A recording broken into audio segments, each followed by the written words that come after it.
Hi, this is Anna Howard, CEO of Murray Valley Aged Care Group. I'd like to welcome you to this episode of the Support at Home program and look forward to sharing with you lots of information about the changes due to come into effect on the 1st of November. I guess the other big change is really around client rights as well. I think that's another big point of the change, is putting the client at the centre of everything, making sure that the quality of care is there over just, doing absolutely everything for everybody and trying to be, everything to them. Yeah, that rights-based approach is, I think we've always done it intuitively as a sector. However, it's now very much emblazoned in the Act, and as providers we need to be very aware that we have great responsibility when it comes to respecting our clients' rights. And there are, to be fair, there are some pretty good safety nets in place. The Commission is one, as an example. We've got age rights advocacy services, there's OPAN, there's a number of organisations that have been established to ensure that the rights of older people are protected. And more recently, we're not hearing a lot about it, but we know it's there, is the Inspector General. That's a new role that's been put in as an independent, body, once again, to represent the rights of older people. And I think that leads to a good question or topic around, what if people are unsure about the changes or unhappy with the changes? What's our kind of view, or what would we see them doing? What can they do if they are unhappy? Some of it's very much outside of our control. And if I had a crystal ball to predict, I would say that the funding and the client contributions will be where we'll see the most active feedback. And again, that's controlled by Services Australia. Yeah. But if people do have questions, if people do have concerns? Yeah. Look, there are hardship provisions in the Act, and people can exercise their right to be considered for hardship support. Having said that, though, I've been in this system for a long time. I was around in the 90s when everyone paid a contribution. It was just never debated. It was always 17.5% of the single age pension. And we didn't, to be honest, we did not have a great pushback. People were very willing to pay it, and unfortunately at the time Services Australia wasn't involved and didn't do any assets and means testing, but the sector was worked very collaboratively, and generally the rule was, and it was not a rule that was embedded in stone, but if you lived in public housing, you weren't charged that fee, and but if you were a single pensioner on a full pension, it was deemed appropriate that you pay it, and we seldom had any kind of pushback at all. But then in 2017, without going into too much detail, there was a great reform where all the unspent money, that $4 billion, it wasn't $4 billion at the time in 2017, was sitting in organisations' balance sheets. Well, when the government decided to take that back, and rightfully so, then there was a disincentive for people to actually be charged a contribution, because all it would do would keep building in their unspent fund reserve. And so that was counterintuitive, and that's when the sector really stopped applying that 17.5%, even though it was always meant to be charged.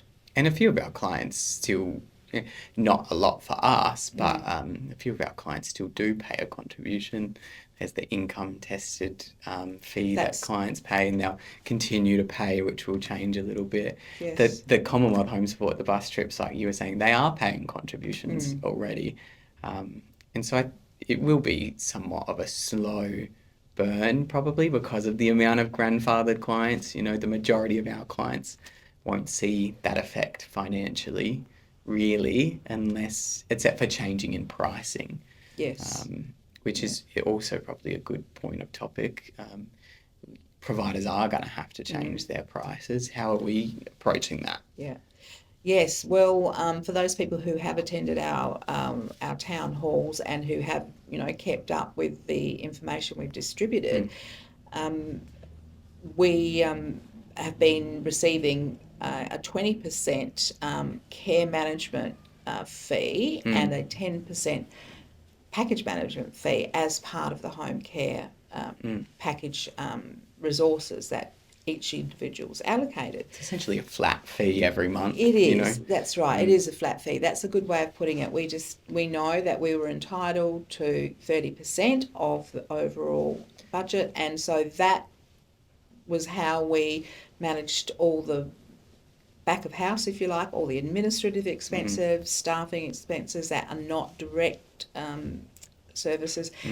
So that means that 30% has to, if not in total, but in part, be absorbed into what we've been told to put into a unit price, Our hourly cost. hourly price, which was $73.50. But bear in mind that $73.50, we were also receiving that other the other flat fee, and that's gone. So we need to somehow build in a reasonable price that will encompass all of the expenses that we incur as running the organisation, and the cost of compliance in the last 5 or so years has really escalated. So we invest quite heavily in quality management systems, a quality and compliance team. So they all come at a very high price, and to ensure that we meet all the standards and that we do comply with the regulations and the legislation, it is an expensive exercise. And we've had lots of, I guess, as would all the providers, lots of conversations about the pricing, and I think it's fair to say that the attitude of the organisation is not about, making excessive profits. We've really looked at what's realistic, what's the realistic cost, and that goes into providing that service and making sure all of that happens, making sure we meet the requirements without being excessive in any kind of way. It is that balance. At least I've seen us doing that balance of, you want to deliver a good service, but you also want it to be good value to the clients. Exactly, yeah. And knowing that, we were established in 1994. We are a not-for-profit, non-government organisation, and we don't pursue big profits. Having said that, though, we need to remain viable and sustainable into the future. So we always need to have a position where we can draw on funds when times get a bit tougher. And the other thing we do is reinvest into the community. Those excess funds, we don't pay shareholders, so those excess funds are used by. We established a retirement village, which is an affordable rental model. It's not an expensive enterprise it's not an expensive establishment. It's a value add, isn't it? It's a value add. That's exactly right. That's what we aim to do, is aim to value add to the suite of services that we offer. And we're a medium-sized organisation, so we also reap the benefits of not being too thinly spread. Having said that, the opposite to that is we don't have huge volumes. So that's a challenge, where the bigger organisations have larger volumes. They can weather the storms a little more easily.